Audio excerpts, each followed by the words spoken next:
Assalamualaikum warahmatullahi wabarakatuh. Yang terhormat Ibu Indawati SEMMMAK selaku dosen pengampu mata kuliah Akuntansi Manajemen. Perkenalkan, nama saya Rehan Fernanda dengan NIM 231011201778 dan teman-teman saya ada Aristo Adrianto dan juga Tirto Tirta Yusuf. Pada kesempatan kali ini saya akan mempresentasikan sebuah materi yang berjudul Activity Based Management atau juga ABM. Nah, di sini ada definisi ABM. ABM adalah pendekatan manajemen terintegrasi yang memfokuskan pada aktivitas untuk meningkatkan nilai pelanggan dan keuntungan perusahaan. Nah, di sini ada definisi ABM menurut para ahli. Salah satunya yaitu ada Hansen dan Mowen. ABM itu memfokuskan manajemen pada aktivitas untuk meningkatkan nilai bagi pelanggan dan juga keuntungan dari penyediaan nilai tersebut. Itu menurut Hansen dan Mowen pada 2006 di suatu artikel ataupun jurnal yang berhalaman 11. Nah, selanjutnya di sini ada tujuan dan manfaat ABM. ABM itu inti sistem manajemen biaya. Tingkatkan nilai produk jasa untuk laba dengan nilai tambahan bagi konsumen. Tingkatannya itu berfokus pada manajemen, keunggulan kompetitif melalui perbaikan operasi, pengurangan biaya, dan juga peningkatan nilai pelanggan. Itu menurut Blocker pada tahun 2007. Nah, selanjutnya di sini ada manfaat ABM menurut Supriyono. Yang pertama di sini ada evaluasi kinerja, yaitu mengevaluasi kinerja keuangan, baik itu non keuangan, operasional organisasi serta aktivitas-aktivitas lainnya. Yang kedua yaitu di sini ada biaya dan keuntungan tepat. Menemukan biaya dan keuntungan akurat untuk setiap barang ataupun jasa. Nah, yang ketiga di sini ada identifikasi aktivitas, mengidentifikasi aktivitas dan pengendaliannya. Nah, yang keempat di sini ada optimasi nilai tambah, yaitu menggolongkan, mengoptimalkan aktivitas bernilai tambah dan juga hilangkan yang tidak gitu. Nah, selanjutnya di sini ada keputusan berbasis bisnis, yaitu dasarkan keputusan, perencanaan, pengendalian pada masalah bisnis, bukan hanya keuangan. Dan yang terakhir di sini adalah evaluasi value chain, yaitu mengevaluasi rangkaian nilai tambah untuk penuhi kebutuhan pelanggannya. Nah, selanjutnya di sini adalah langkah penerapan ABM.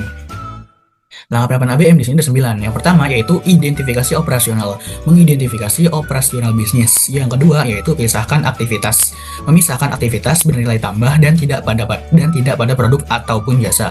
Ketiga di sini adalah menelusuri arus produk atau jasa melalui aktivitasnya. Yang keempat yaitu bebankan biaya, membebankan nilai waktu dan biaya pada setiap aktivitas. Yang kelima yaitu tentukan keterkaitannya, yaitu menentukan keterkaitan aktivitas dengan fungsi dan lintas fungsi. Yang keenam yaitu buat arus efisien, membuat arus produk atau jasa lebih efisien. Yang ketujuh yaitu kurangi tidak bernilai, mengurangi atau meniadakan aktivitas tidak bernilai tambah. Yang kedelapan yaitu analisis trade-off, menganalisis aktivitas terkait untuk trade-off, keuntungan, dan pengurangan biayanya. Dan yang sembilan, yang terakhir yaitu penyempurnaan, yaitu kalau menurut Supriyono itu penyempurnaan berkesinambungan terus-menerus pada tahun 2010 menurut Supriyono. Nah, untuk materi selanjutnya akan dijelaskan oleh Tio Tirta Yusuf. Baik, di sini saya akan melanjutkan dimensi biaya ABM. Tujuan, tingkatan operasi pembebanan biaya untuk sumber aktivitas produk pelanggan berdasarkan ABC. Generasi pertama, saat melacak biaya ke aktivitas. Yang kedua, bebankan ke produk pelanggan ABC generasi kedua. Sistem pengukuran kinerja komprehensif untuk ABM. Asumsinya, objek biaya, ciptakan aktivitas, ciptakan sumber, akurasi biaya, informasi biaya sumber dan aktivitas, pengukuran kinerja sistem komprehensif untuk manajemen. Selanjutnya ada studi kasus penerapan ABM pada UMKM Pimpong Snack Malang. UMKM Pimpong Snack Malang merupakan usaha mikro yang memproduksi makanan ringan berupa stik kentang sejak tahun 2015 dengan total produksi tahunan mencapai 286.464 bungkus. Selang ini perusahaan menggunakan metode konvensional dalam perhitungan harga pokok produksi HPP atau HPP dengan mengalokasikan biaya overhead secara rata-rata. Metode ini menyebabkan ketidakakuratan dalam perhitungan biaya karena tidak memperhitungkan aktivitas spesifik yang dikonsumsi dalam proses produksi HPP. Berbungkus dengan metode ini tercatat sebesar 2.358 dengan laba kotor yaitu 31%. Selanjutnya, melalui pendekatan ABM dan ABC, perusahaan melakukan identifikasi terhadap 10 aktivitas utama produksi seperti mengumpulkan bahan, pemotongan, perbuahan, pencampuran, penggorengan, pengemasan, dan penyimpanan dari hasil analisis. Ditemukan aktivitas tidak bernilai tambah, non value added, yaitu aktivitas Pengemasan dan penyimpanan aktivitas. Pengemasan sebelumnya menggunakan plastik PP dan mesin sealer yang memerlukan biaya tinggi untuk listrik, perawatan, dan tenaga kerja. Aktivitas penyimpanan juga memerlukan biaya logistik dan ruang tambahan.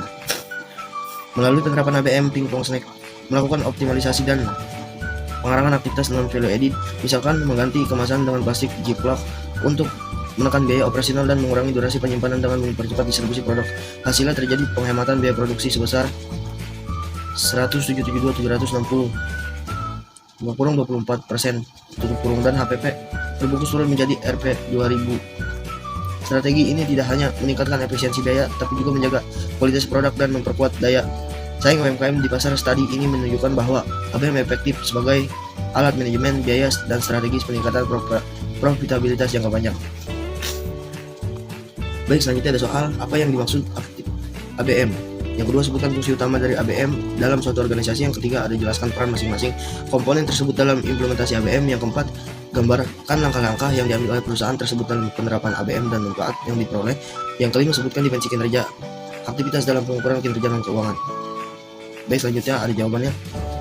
Yang pertama, ABM adalah pendekatan manajemen terintegrasi yang memfokuskan pada aktivitas untuk meningkatkan nilai pelanggan dan keuntungan perubahan. Yang kedua, fungsi utama penerapan ABM dalam suatu organisasi adalah untuk merencanakan dan mengelola aktivitas secara efisien, mengendalikan serta menekan biaya melalui penghapusan aktivitas yang tidak bernilai tambah, memberikan informasi yang akurat bagi pengambilan keputusan manajerial, mengevaluasi serta meningkatkan kerja aktivitas dan proses operasional.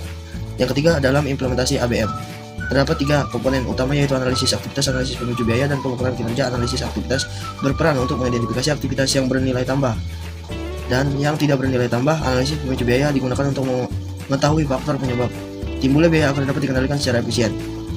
Selanjutnya, keempat, langkah-langkah penerapan ABM.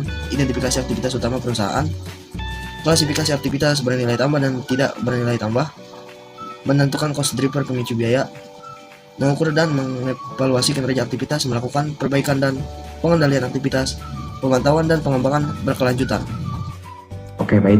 Selanjutnya jawaban nomor 4. Manfaat penerapan ABM itu ada efisiensi biaya, ada pengambilan keputusan yang lebih akurat, ada peningkatan kinerja operasional, dan selanjutnya ada peningkatan profitabilitas dan dukungan terhadap strategi bisnis. Nah, efisiensi biaya di sini itu mengurangi aktivitas yang tidak bernilai tambah sehingga menurunkan total biaya operasional. Selanjutnya, pengambilan keputusan yang lebih akurat. Di sini informasi biaya yang lebih tepat membantu manajemen dalam menentukan harga produk, alokasi sumber daya, dan strategi bisnis. Peningkatan kinerja operasional, yaitu aktivitas yang tidak efisien dapat diperbaiki atau dihilangkan sehingga proses bisnis menjadi lebih efektif. Selanjutnya, peningkatan profitabilitas, yaitu fokus pada aktivitas bernilai tambah, meningkatkan nilai bagi pelanggan dan laba perusahaan. Selanjutnya, dukungan terhadap strategi bisnis, yaitu ABM membantu perusahaan menyelaraskan aktivitas operasional dengan tujuan strategi jangka panjang. Nah, selanjutnya jawaban dari nomor 5, dimensi kinerja aktivitas dalam pengukuran kinerja dan keuangan, yang meliputi ada kualitas, ada waktu, ada profitabilitas, ada efisiensi, ada inovasi, dan kepuasan pelanggan. Nah, selanjutnya kesimpulan dari presentasi ini adalah Activity Based Management atau ABM merupakan pendekatan manajemen yang berfokus pada aktivitas untuk meningkatkan efisiensi biaya, efektivitas operasional, dan profitabilitas perusahaan. Melalui identifikasi aktivitas bernilai tambah dan tidak bernilai tambah, perusahaan dapat mengoptimalkan proses kerja, mengurangi pemborosan, serta mengalokasikan biaya secara lebih akurat. Penerapan ABM seperti studi kasus pada UMKM Pingpong Snack Malang terbukti mampu menurunkan biaya produksi sebesar 24% melalui pengurangan aktivitas non-value added seperti pengemasan dan penyimpanan tanpa mengorbankan kualitas produk. Nah, hal ini menunjukkan bahwa ABM dapat menjadi strategi manajemen yang efektif dalam meningkatkan daya saing dan mendukung pengambilan keputusan bisnis yang lebih tepat. Nah, referensi kami dari presentasi ini dengan jurnal nama penulis penelitian itu yaitu Syafaatul Utmaril Ihzawalio dan Andi Asdani serta Sumiyaji dengan judul penelitian penerapan Activity Based Management atau ABM pada UMKM Pingpong Snack Malang, dan tertera juga link jurnalnya. Oke, terima kasih presentasi pada kali ini. Kurang lebihnya mohon maaf, ditutup. Wabillahi taufiq wal hidayah. Wassalamualaikum warahmatullahi wabarakatuh.